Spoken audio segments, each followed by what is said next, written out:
Welcome, RPAG aficionados, to a special frost-kissed edition of the RPAG Scoop. As the holiday season wraps its icy tendrils around us, we're here to unwrap a wealth of knowledge and frosty tips to make your winter even more delightful. Today, our speakers will guide you through exclusive RPAG member resources, unveil chilling market insights, and lead you on a journey through the snowy landscapes of American Century's mid-cap value and the equity markets with PIMCO. So grab a cup of cocoa, snuggle up, and let's slay into this month's RPAG Scoop.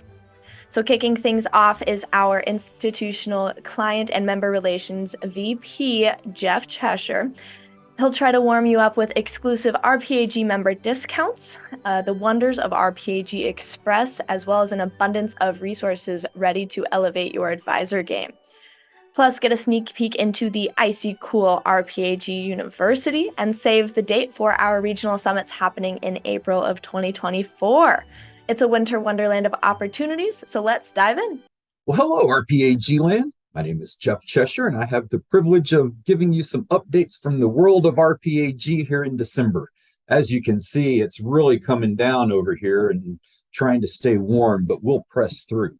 As you can see, I've got my Texas Longhorns hat on, and when you watch this, I may look silly if we didn't make the playoffs, but for now, hope is still alive. So with that, let's get on to our updates. Everybody loves the RPAG regional summits. We have them scheduled, and we want you to join us at least one. Get crazy and come to two, maybe. We have the dates here, and if you would like, you can go to the website and choose a specific event to drop your save the date. But we really look forward to seeing you there. First item on the technology side is the RPAG University. We have recently updated the videos and encourage you to go take a look at the training resources we have on how to get up and running in the retirement business, and also a great overview of all the tools and resources that are available at your fingertips with RPAG. So for the partnerships that we'd like to highlight this month, we're starting off with Venrollment. If you have not looked at Venrollment or are not familiar with what they can offer you, they are a wonderful resource that allows you to create a client-facing web page that is way easier than you ever thought it could or should be to create a web page. And you get a fantastic discount because of your RPAG membership. And these web pages allow you to show all of the planned features to your particular clients. And then Larkspur, we have heavy utilization of Larkspur within the RPAG world. If you are not a group that is using that to help find and keep your prospecting pipeline full for the money, it is a wonderful resource. You again get a great discount because of your RPAG membership. And there are two various levels of the detail of information for prospecting that allow you to use many different criteria to whittle down the list of prospects that you would like to go after. And our good friend Luke Vandermillen Jr. would be happy to tell you all about these, and his contact information is here on the screen. Ooh, am I getting any snow buildup on my shoulders? Nose is frosty. This is an exciting one. Ever since we rolled out RFP Express, the consensus has been, man, this is awesome.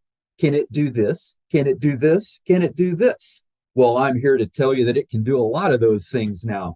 The biggest two items on functionality are that you are now able to do open architecture quotes. And yes, startups can now be included as well. That was the biggest thing that folks really wanted is, can we use RFP Express for our startup plans?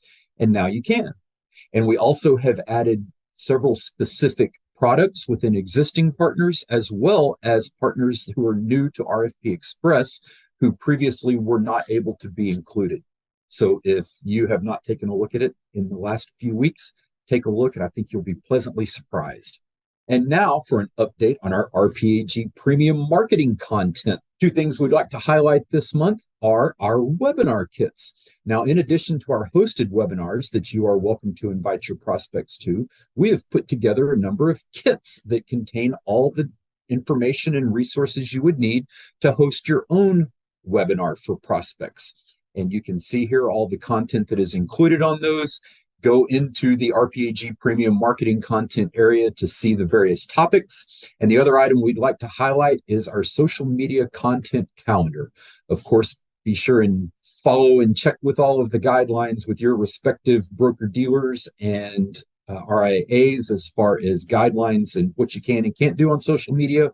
But we put a lot of content at your fingertips, not just the calendar, but the content as well.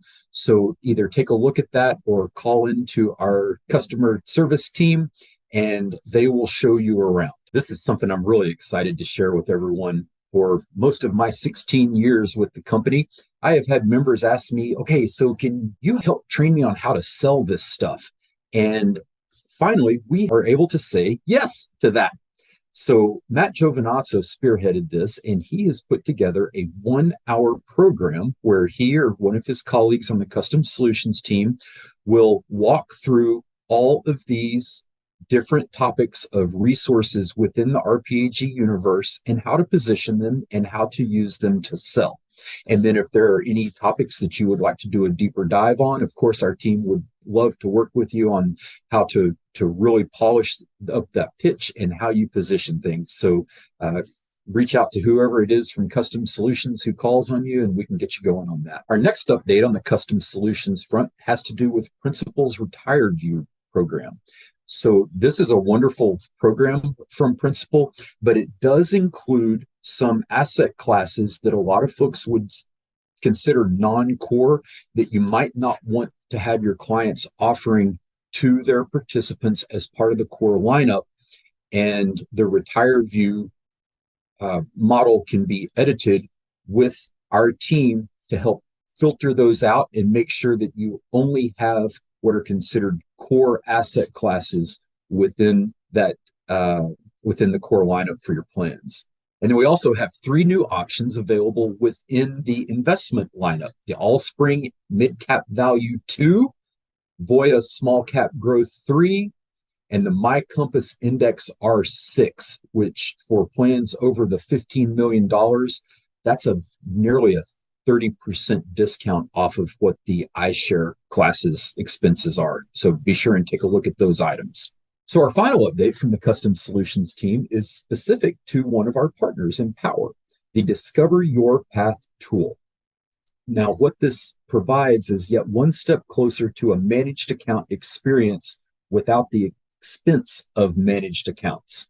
And what it does is it automatically puts all of the participants through the Discover Your Path tool to select the vintage as well as the glide path that is appropriate for them. And it happens behind the scenes and automatically places them into the most appropriate category. Now, this is available for new business with Empower, for Index Select, and My Retirement Path. I hope everyone stayed warm in this frosty weather. If you have any questions at all, please send us an email to our team at support@rpag.com, and we would love to work with you to help maximize your experience and value as an RPAG member. I hope everyone has a wonderful holiday season, and we will see you in 2024. Now let's shift gears and step into the heart of the financial frost with our Chief Investment Officer, Jeff Elvander. Discover how this year is wrapping up, why U.S. equity is finishing strong, and the crucial Jesus Jones moment you need to heed. Brace yourself as Jeff discusses the market's magnificent 7 and why the times, my friends, are indeed a-changing. It's time to face the chill head on. Take it away, Jeff. Welcome, everyone, to our December investment scoop titled Right Here, Right Now, and that is after the Jesus Jones song that was popular in the 1990s, if any of you are familiar with that. And so we'll get to Right Here, Right Now in a little bit and explain why that's the title. First order really is covering the markets and what they've been doing. And so for the quarter, I have There Is No Place I'd Rather Be, and that is directly taken from the Jesus Jones song, Right Here, Right Now. And that's because really right now, everything is going very well in the market space. And, the first bullet point here is the recession expectations, which, were last year and then this year. and then maybe next year, but they not only do they keep getting put off, but now people are starting to think, well, maybe we won't have a recession after all.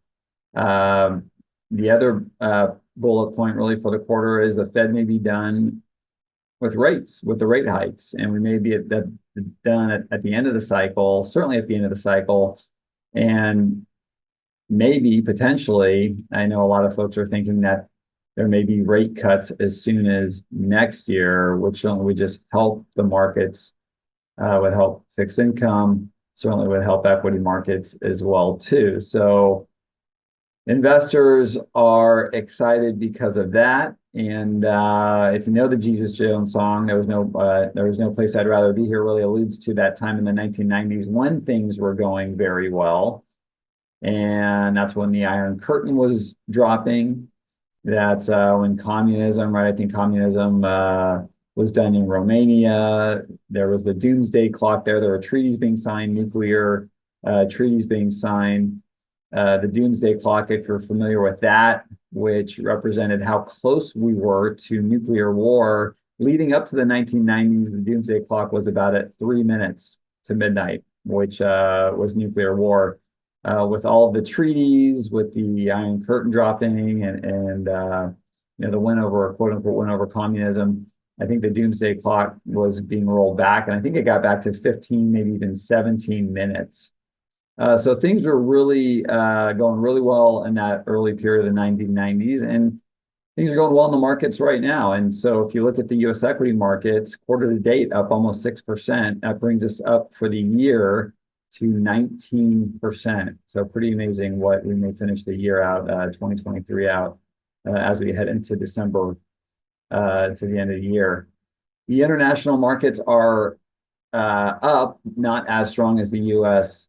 Equity markets, and we'll get to the reasons why for that in a little bit. But for the quarter, international markets are up 3.8%, and that brings them up almost 10%, but 9.3% for the year. So still fairly strong in the international equity markets. And fixed income, last quarter, we were talking about where rates were at such that we were at a high level of rates, what that had done to the fixed income markets. And for the year, fixed income was actually negative. Well, for the quarter, fixed income is even up 2.32%. Rates have come back a little bit. Again, I mentioned a lot of people are thinking we may see some rate drops next year. That's helped fixed income. And what that has done is now we're positive for the year when you look at the broad fixed income market up 1.1%. So we dug our way out of the red. So really positive across the board as we head into the end of the year.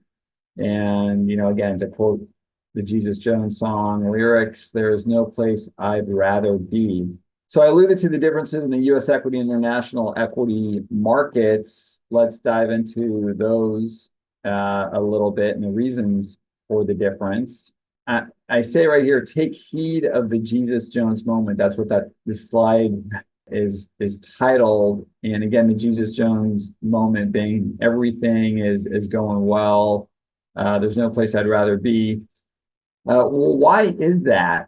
And a lot of the reasons for the performance, the almost 20% performance that we've seen in the U.S. equity markets this year has been because of what's termed now as the Magnificent Seven.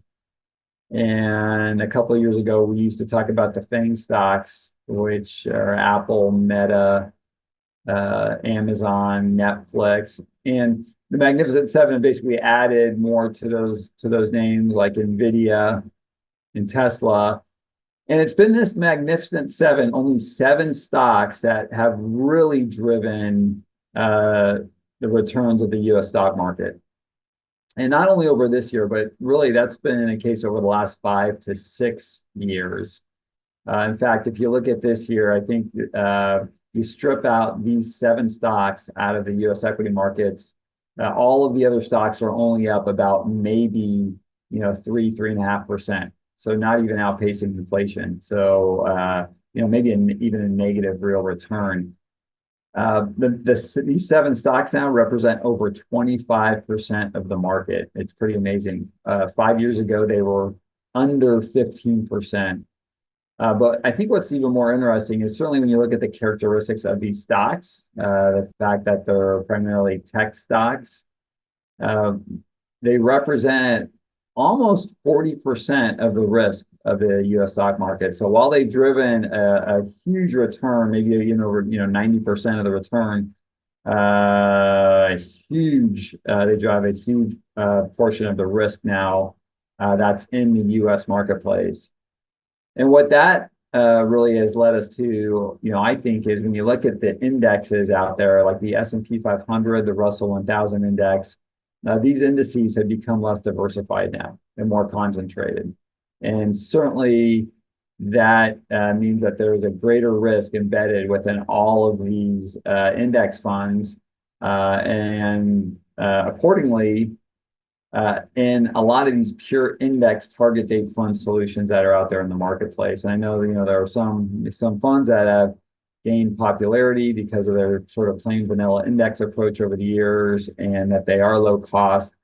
And they have done well because of this, but certainly some enormous risk growing, and expenses are really not the only consideration. And so the second bullet point here is active management, I think, is more important today than it ever has been. And not only in an alpha generator, but in adding diversification and navigating risk. So certainly while we do want to see some skillful active managers in there and add value, if there's one thing that these active managers are doing, it's diversifying appropriately. And it has been a little worrisome over the last couple of years as some of these active managers have gone from a diversified status to a non-diversified status that has allowed them to concentrate their portfolios a little more.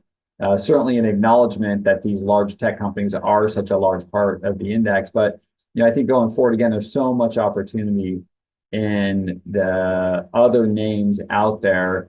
Certainly the Magnificent Seven can continue to grow, from a third to a half. But, at some point, it just doesn't make sense. At some point, they can't continue to have these huge growth rates. They're so large.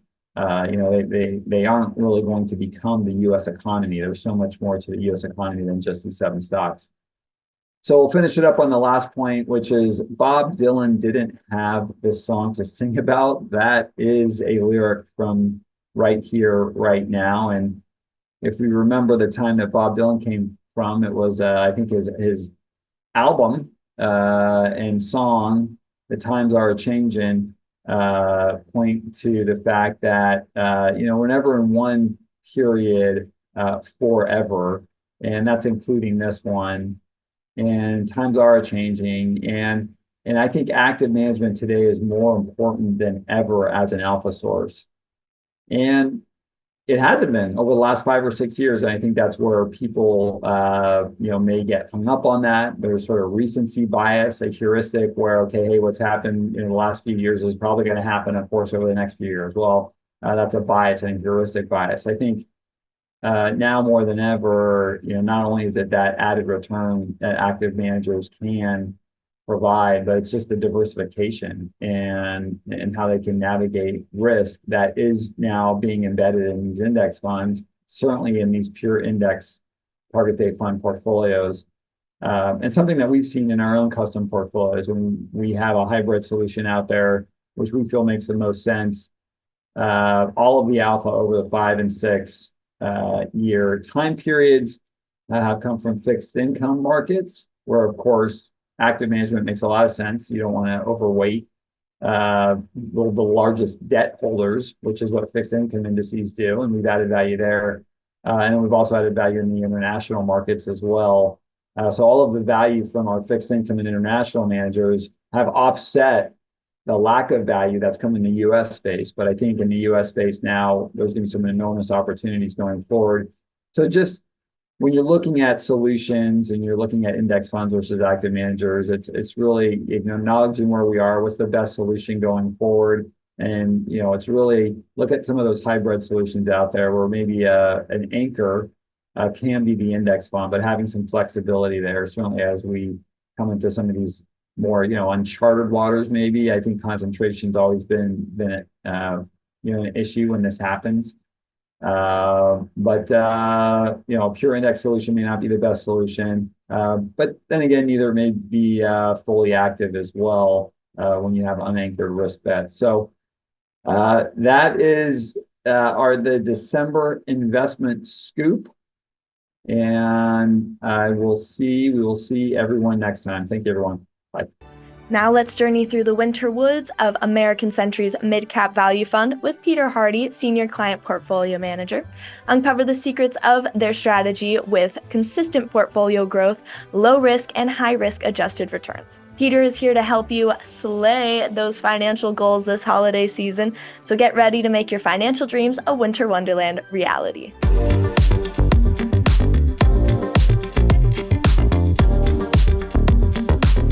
Hello, I'm Peter Hardy, and I'm a Senior Client Portfolio Manager for the Quality Value team here at American Century Investments.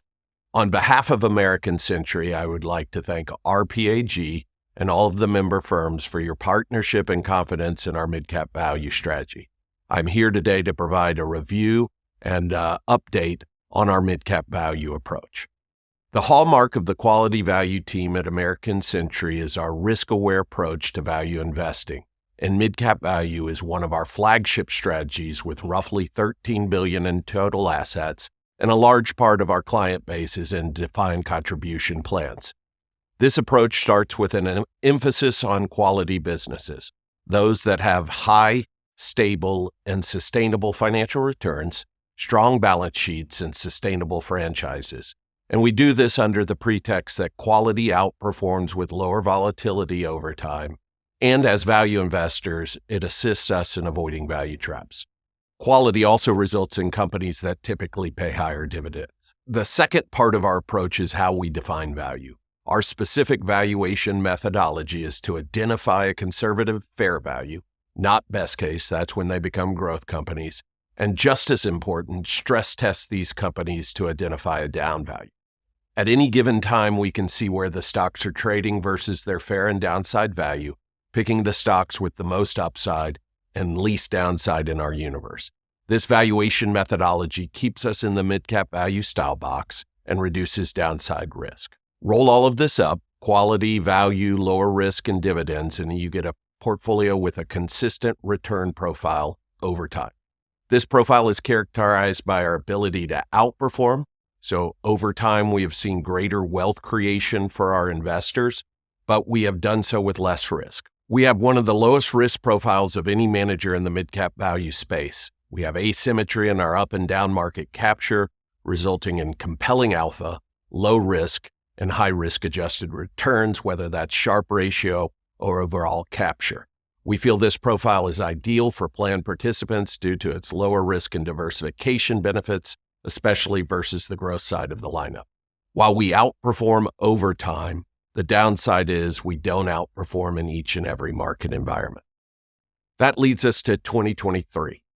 Mid-cap value had a strong 2022 where we captured roughly 10% of the mid-cap value down market, returning about -1% while the market was off 12%. Value, quality, low risk, and dividend yield were all in favor. However, in 2023, we've seen a reversal of this environment. Value has underperformed growth. Low-risk securities have had negative returns and had underperformed high-risk ones. High dividend yield has been one of the worst performing factors, and low-quality companies have outperformed high-quality ones.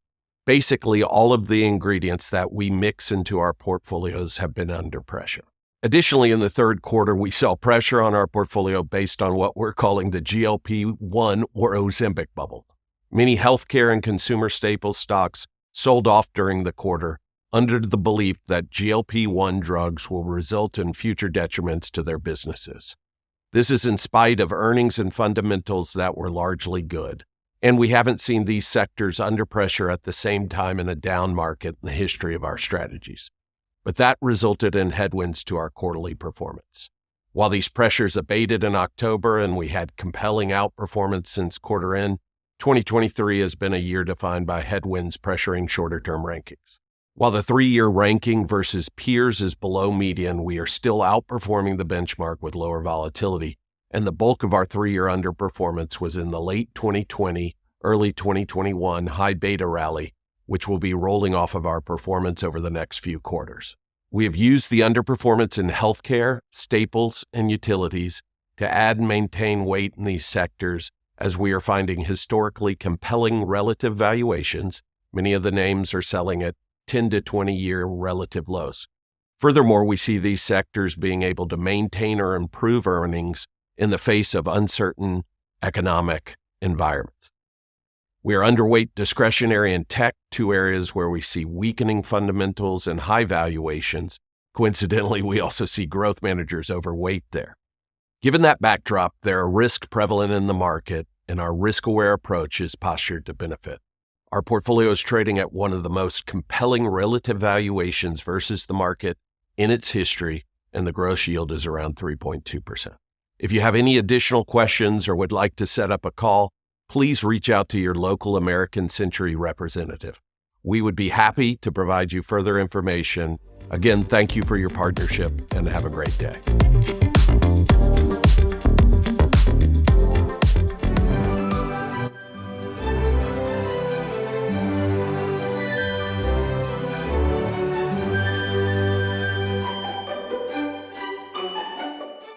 Thank you, Peter. And now moving on through our winter journey, join PIMCO's equity strategist, Rajiv Manasa, as he unveils his mysterious equity market observations of 2023. Discover a contrarian investment idea and explore the Magnificent Seven yet again with a critical eye. Are these market dominators just as sturdy as they seem? Raji will guide us through PIMCO's systematic strategies that thrive even in the frostiest financial climates. It's time to unravel the equity market once again. Hi, my name is Raji Manasa, and I'm an equity strategist at PIMCO. I want to share with you a couple of equity market observations that we've seen in 2023, and then an investment idea that may be a bit contrarian, but that we have a very high conviction in. This year, the equity market has been mostly characterized what many have called the Magnificent Seven. These are the largest stocks in the United States. And I'm specifically talking about Apple, Microsoft, Amazon, NVIDIA, Alphabet, also known as Google, Tesla, and Meta, commonly known as Facebook. Now, these 7 stocks are clearly dominant market leaders. They're very high quality businesses. But the question is, should they dominate the US equity market the way that they are? And for some comparisons and context, usually the top largest companies in the United States are a big part of the market, historically 10 to 15%. That's normal going back to the mid 1980s. However, today, these 7 stocks comprise over 27% of the equity market. And in 2023, these 7 stocks, the Magnificent Seven, they explain over 80% of the equity market's return as of the end of September. So yes, these are important businesses. The question is how pricey should they be? What's the valuation of those companies? And when they explain the equity market to such a large magnitude, how normal is that? We looked at the past 30 years going back to 1990, and we saw no other year in which the largest companies have explained over 80% of the equity market return. In fact, the other years that we saw it be even approach 80% were 2007 and 1999. So it tends to indicate what could perhaps be a more fragile market. And just one other sort of context for these 7 largest stocks, which people generally refer to as growth stocks, by size or market cap, they would be the 3rd largest country in the world after the United States and after the Chinese equity market. In fact, they're larger than the top largest 3 European countries combined. So Magnificent Seven, yes, they are magnificent companies, but they are very large parts of the US market. They've explained almost all of the equity market return today, and they are growth-oriented businesses, which kind of leads me to that other style that investors should have, in our view, which is value. Now, value stocks are generally those that people indicate are cheaper, and everybody loves a bargain, but value stocks today are trading in the 97th percentile of their historic valuations. What does that mean? Well, value stocks can get less cheap and they can get more cheap. And our research indicates that when they get less cheap, it usually sets up for underperformance in the next 5 years. But the research also suggests that when they get more cheap, it typically sets up significant excess returns. And that's a belief that we have, and it's our opinion, but we do look at history and how it can demonstrate that. The other sort of backdrop that's important today, because a cheap asset is one thing, but a catalyst or a constructive backdrop is another. And one of the constructive backdrops we've seen over the decades is that in periods of higher rates, interest rates, and higher inflation, meaning above 2 to 4%, value tends to do well. Higher interest rates and higher inflation makes the earnings of a value stock, which are closer in the future, that much more valuable. At PIMCO, we have 4 to 5 different value equity strategies that are systematic, and that strategy is called RAE, Research Affiliates Equity. By being systematic, the strategies are disciplined, they are diversified, but they're also consistent, meaning 89 to 97% of every 5-year rolling period for our US large cap value, US small cap value, and emerging market strategies, they have been successful. And our international strategy is a very strong performing strategy at bottom quartile fees. In fact, the entire RAE suite seeks to generate top quartile performance at bottom quartile fees. These strategies are available in mutual fund, in separate account, and for US large, small, and international, we now have collective investment trusts, also known as CITs.